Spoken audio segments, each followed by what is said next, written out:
Wednesday. We're going to start with Car Week today.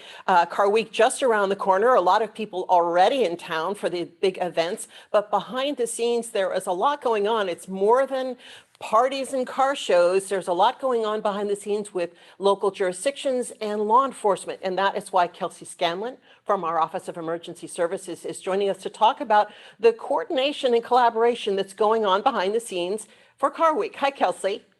Hi, Maya. Thanks so much for having me. My name is Kelsey Scanlon. I'm an emergency services planner for the Monterey County Office of Emergency Services. And our office is primarily responsible, as I'm sure you're aware, for the last year, managing and operating what's called the Emergency Operations Center.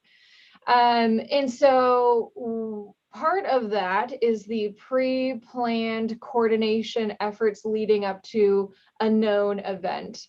And so with the massive influx of people and vehicles in the Monterey Peninsula and generally within the operational area, our office is working in support of our first responder agencies, so typically law and fire agencies, as well as EMS, and some of the larger event organizers to really coordinate that the information and the efforts that are going on to make sure that not just the events are safe, but the residential areas that are impacted by the events maintain services, as well as receive the necessary information that's required for them to go about their daily lives and to receive any type of public safety messaging in relation to Car Week. So throughout the week, next week, the Emergency Operations Center will be staffed at our minimal level, level 3. And that also includes what's called a Joint Information Center. And so all of the public information officers from each of the agencies work together to share information, as well as push out information that is consistent with each other to all of our different audiences, essentially. So you'll see a lot of coordinated messages, so a lot of consistent language and timing on messages from our office, from Regional Fire, CAL FIRE, CHP, and the Sheriff's Office.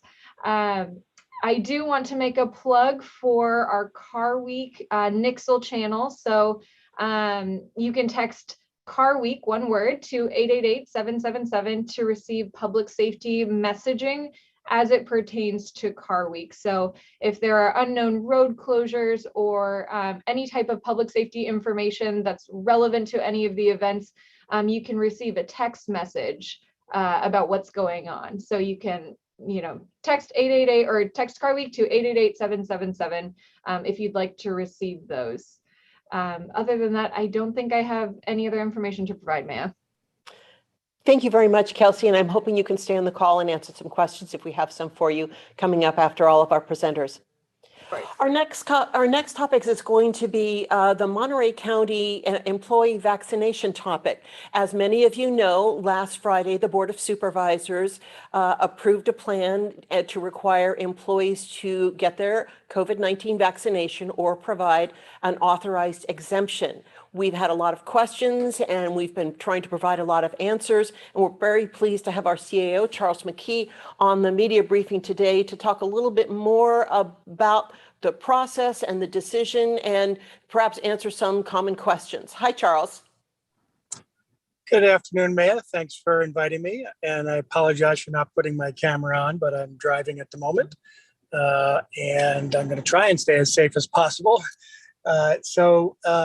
To start off, as you mentioned, the Board of Supervisors last Friday announced a new policy for the county.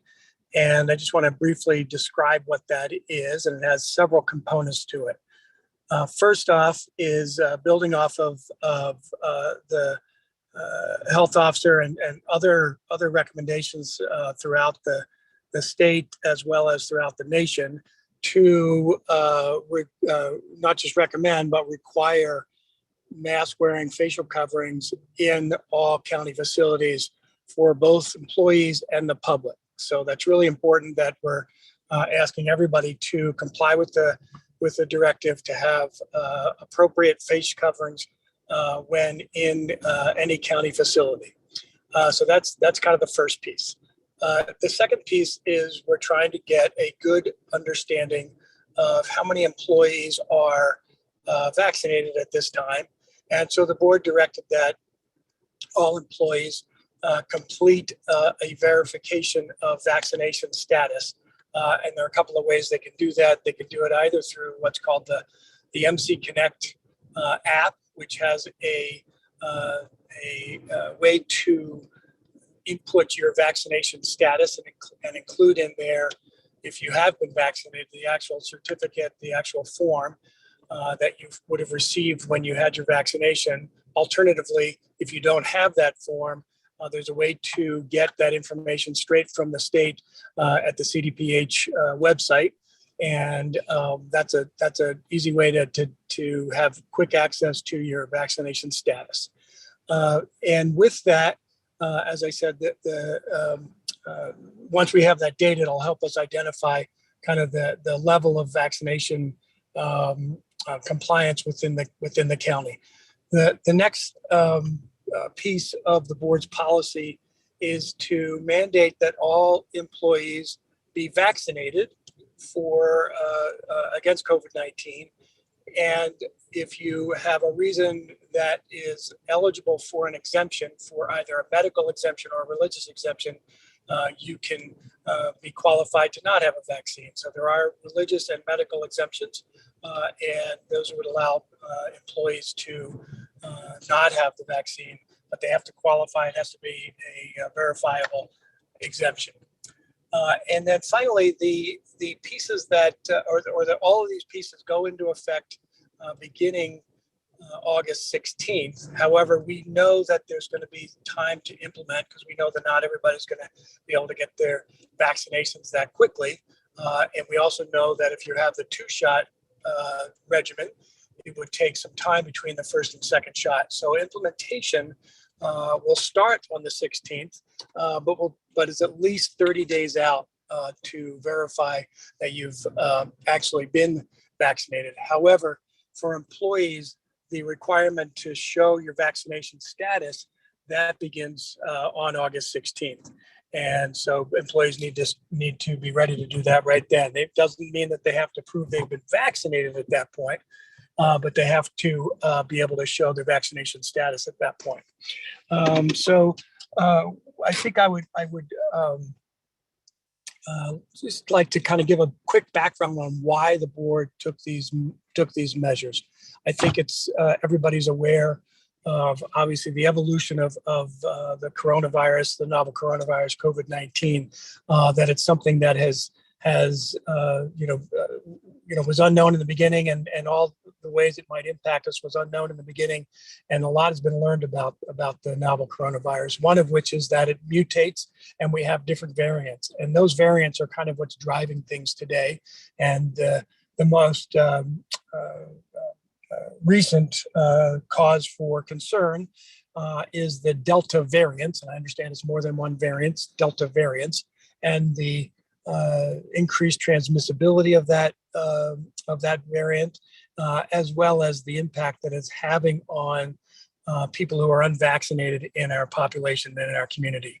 And what we've heard over the last month or so from not only nationally the medical doctors and scientists, but even locally, our local experts that we rely on here in Monterey County, the infectious disease experts at Montage and at Salinas Valley and at Natividad and the Monterey County Health Department.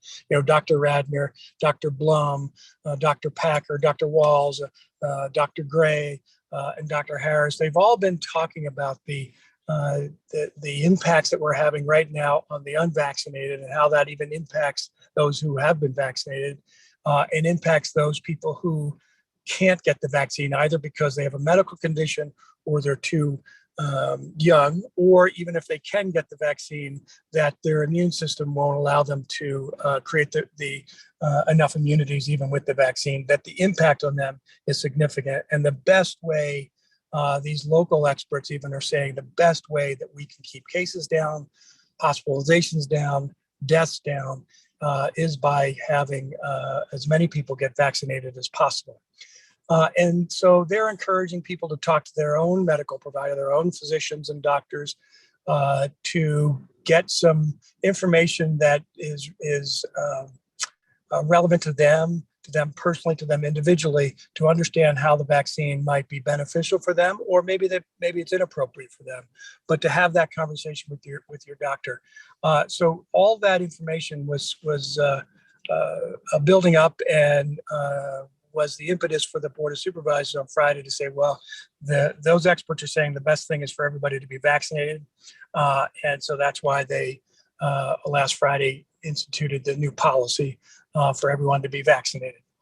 And as I said, the effective date is August 16th. And when I say effective date, that means that's the date that it goes into effect. It doesn't mean every piece is going to have to be implemented by then, but the implementation would be over the next 30 days thereafter, or if there's a need for some leeway because of special circumstances, we would have to figure out how to address those.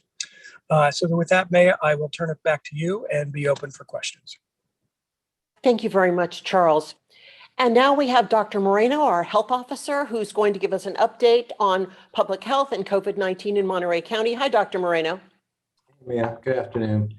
Good afternoon, everyone. So Ed Moreno, Monterey County Health Officer. So we continue to see a sustained increase in cases in California and here in Monterey County. And those case rates statewide continue to increase. It's according to the state website, California Department of Public Health is showing that statewide the case rate is now up to 18.3 per 100,000 individuals and a positivity rate of 6.9% or close to 7%. So that means on a statewide level, for every 100 people that get tested, 7 out of those 100 are testing positive. And it does appear to be due to two primary reasons. One is the Delta variant is now responsible for most of the infections in California, and we understand that it is much more infectious. Part of that is the fact that people who are exposed to the Delta variant and become infectious have a viral load about 1,000 times more than past variants. So there's a lot more virus in individuals who have COVID-19, and so they're much more likely to spread the virus to other people, exposing and potentially infecting other people as well. And there's other main reason that we're seeing increased rates because we still have people who are unvaccinated, people who are still uncertain or waiting and not sure they're going to get vaccinated or want to wait a little longer to get vaccinated, and also people who are not eligible to get vaccinated, people under the age of 12. So we still have some people who are unvaccinated contributing to the increase in rates statewide. California Department of Public Health continues to share information that shows that the vaccine continues to work. The case rates, for example, among unvaccinated Californians is higher than the case rate among vaccinated Californians. So if you're vaccinated, you're less likely to get COVID-19. If you're unvaccinated, you're much more likely to get COVID-19, particularly now with the Delta variant circulating. And so it's really important for people who haven't gotten vaccinated and who are eligible that they get vaccinated to protect themselves and to protect anyone else that they may be around that is not eligible yet to get vaccinated.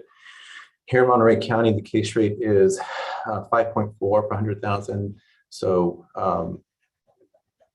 we are, again, this is a sustained increase. So from week to week now, we've seen the case rate slowly rise here in Monterey County. And our positivity rate is also slowly rising. It's now 3.4%. So for every 100 people who are getting tested now in Monterey County, 3 to 4 of those people are testing positive, and that continues to slowly go up. This information is on our website. I encourage anyone who's interested to look at this data and more data to go to our website where we keep that updated. As far as the variants in particular, our laboratory continues to run genomic sequencing on specimens that are submitted to our laboratory. And some specimens from Monterey County residents who are diagnosed with COVID-19 are also sent to other laboratories where sequencing is conducted, and all this information gets we would bring that information back and we look at the information. And what we're seeing now here locally is that it appears that about 95% of the specimens that are sequenced among Monterey County residents with COVID-19 are due to the Delta virus. So it's certainly very high percentage of those cases now are due to the highly infectious Delta variant. The state level looks like countywide in the month of July, statewide in the month of July, the Delta variant accounted for about 84% of specimens. So both here and statewide, Delta is definitely the predominant strain causing COVID-19 infections. Let's see, what else? And then as far as vaccinations, we continue to make progress on our countywide vaccination efforts. Approximately 74% of the eligible population here in Monterey County has received at least one dose. And it looks like the biggest increase over the past week has been among those people between the ages of 12 and 24 years of age, particularly for the population that is 12 to 17 years of age. There was a 3% increase in vaccinations. And among those 18 to 24 years of age, there was a 2% increase among those that are vaccinated. So we are continuing to make progress from week to week. And vaccinations, again, are the most effective way of preventing COVID illness. Certainly the most effective way of preventing serious illness, hospitalization, and death. So I continue to encourage people who have not yet been vaccinated to get vaccinated. Anyone who's a parent or guardian of someone under the age of 18 who is eligible to get vaccinated, to please get your kids vaccinated, especially with school starting. So that's my update, ma'am. Thank you very much, Dr. Moreno. And now we'll go ahead and start with the questions that we have, and I'll start pulling from chat. First of all, thank you for our media partner who reminded us that for the Car Week Nixle notification, Car Week is one word. To text Car Week to 888-777, Car Week, one word. Now to our public health questions, and I think we'll start with you, Dr. Moreno. Will you allow people in Monterey County who get the Johnson & Johnson vaccine to get a second dose of Pfizer or Moderna, like what is being done in the Bay Area?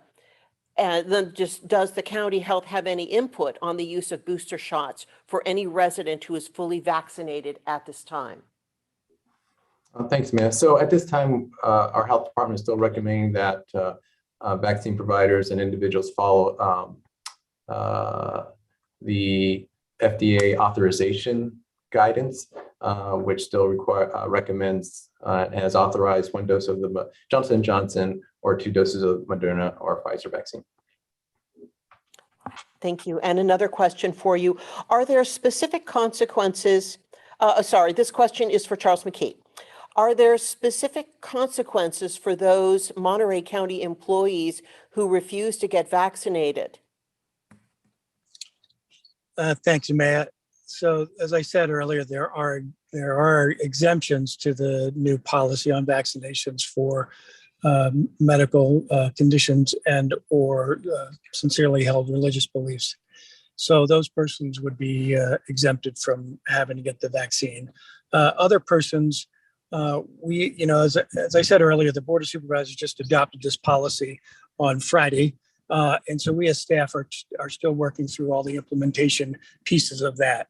And one of which is what is the enforcement mechanism for people who don't get vaccinated.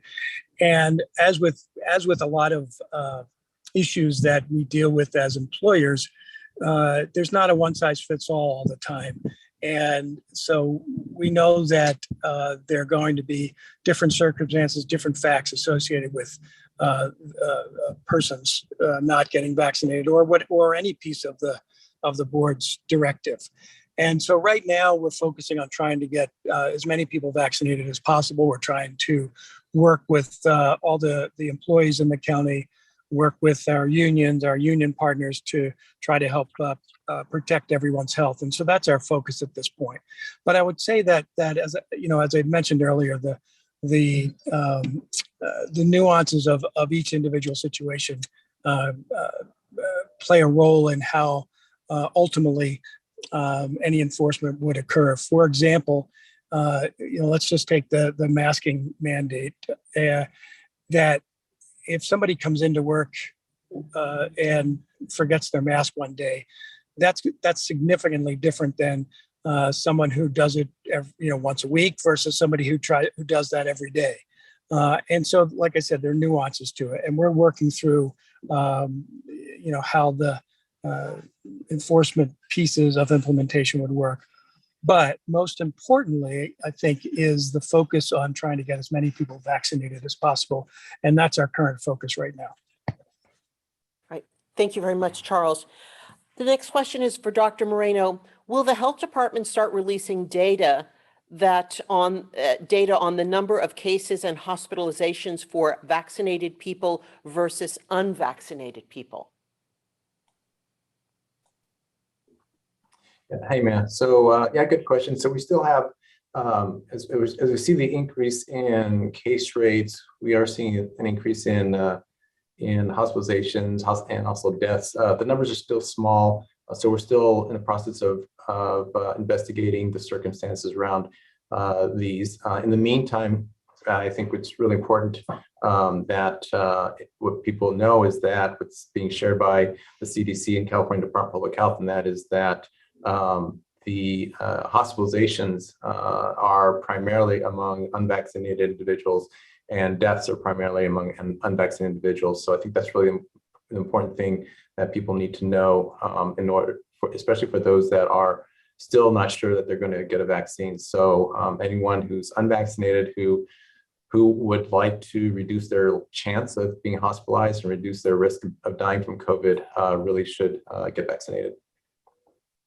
Thank you. And then another question for you. Is the health department considering a public indoor mask mandate in Monterey County? So I've already, the health department has already issued a recommendation to all individuals in Monterey County to wear a face covering regardless of vaccination status. And the reason for that is because we do know that this Delta variant is very contagious. And and that people who are immunized can still get exposed and still carry the virus, even though they're immunized and possibly transmit it to other individuals. So we've already made that recommendation, and that's very much aligned with the California Department of Public Health, and will continue to be aligned with California Department of Public Health while recommending that everyone wear a face covering indoors. All right, thank you. Another question for you, Dr. Moreno. Why are so many county health department employees unvaccinated? Let's see. So I don't have any information about that, so I'm not really prepared to talk about that today, unless someone else, Charles or someone else, might have some information about that.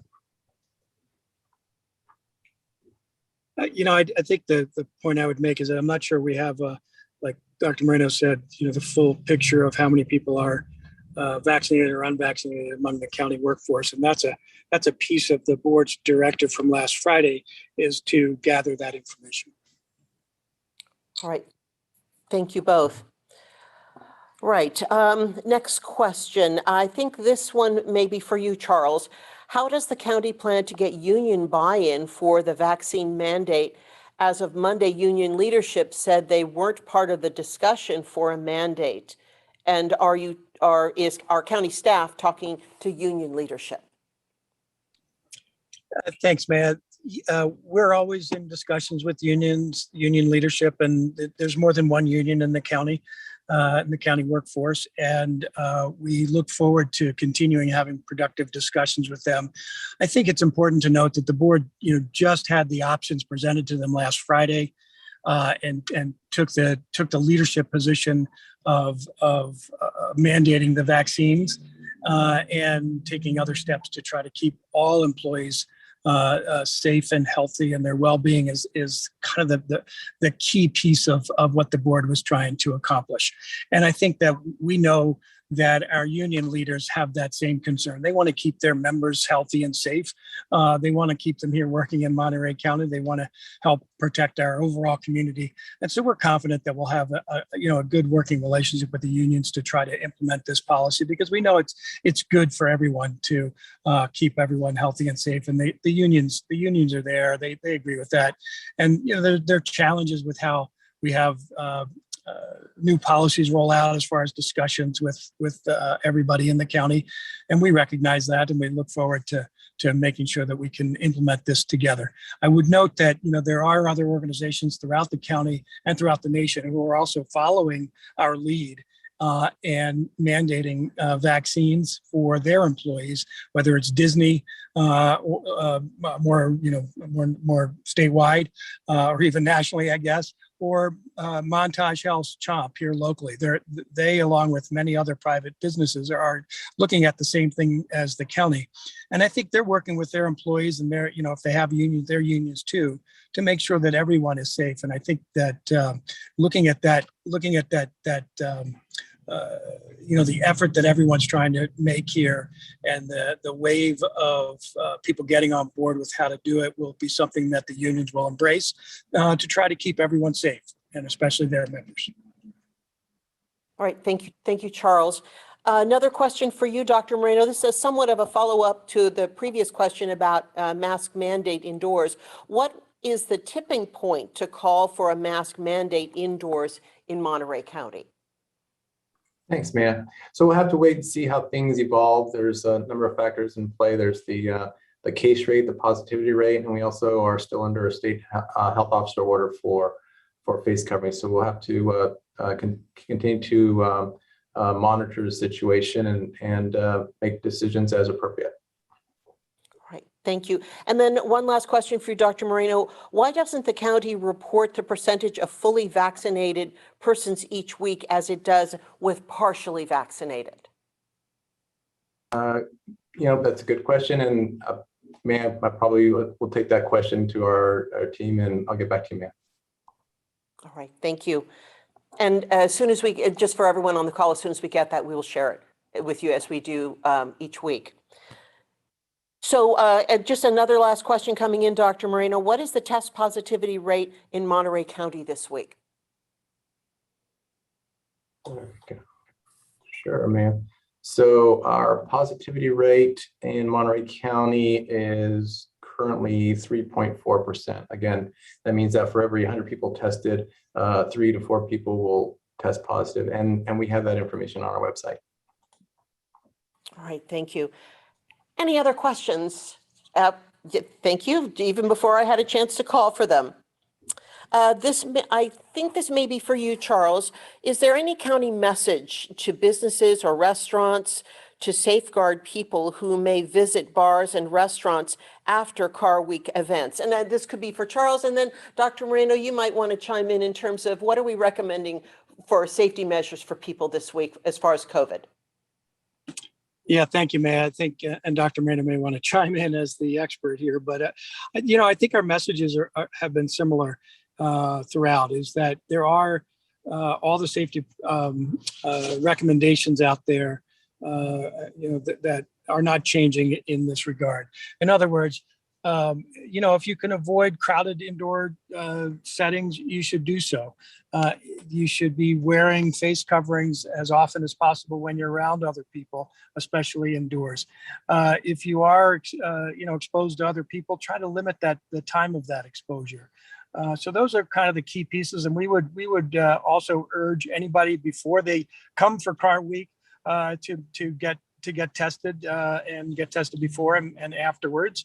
And obviously, if they have the opportunity to get vaccinated, I know there's a short time period between now and Car Week, but to start that vaccination regimen so that their immunities are starting to build up. Great, thank you, Charles. Hi, Dr. Moreno. Any safety tips you'd like to add? Yeah, I'll start where Mr. McKee left off, and that is the most effective way of protecting yourself or for employees to protect themselves is to get vaccinated. So if people haven't been vaccinated yet, certainly I highly recommend people get vaccinated with any of the 3 authorized vaccines that are available here in Monterey County. Aside from vaccinating, I think it's really important for businesses and the employees to continue to take all precautions as required by Cal OSHA requirements to protect the employees. I think that's really important. But it's not just the employees, it's people who are visiting the restaurants and other places, as mentioned in the question. And it's really important, I think, for people who are enjoying the events here in Monterey County, the upcoming events, that when they go into a business, whether it's a restaurant or a store, that they respect the policies and practices of the business owners and respect the employees who are working and providing those opportunities for the guests, and to be respectful of the employees and the businesses and any requirements that those businesses may have for people who are visiting their stores. Maya, if I could add into that, that's a great point at the end there, the respect for those employees who are working, during both Car Week and just in general when we know that there's, while the pandemic is going on. And in addition, we understand that there are really some significant challenges for a lot of businesses to hire employees and get employees back. So be respectful and mindful of the challenges that some of these businesses have and these employees who may be working in understaffed situations. So we appreciate everybody's understanding in that regard. Thank you, Charles. Really good point. Any final questions for any of our participants today? Not seeing any. Thanks everyone for joining us in the briefing today. Really informative. Our next briefing is next week. We'll see you then.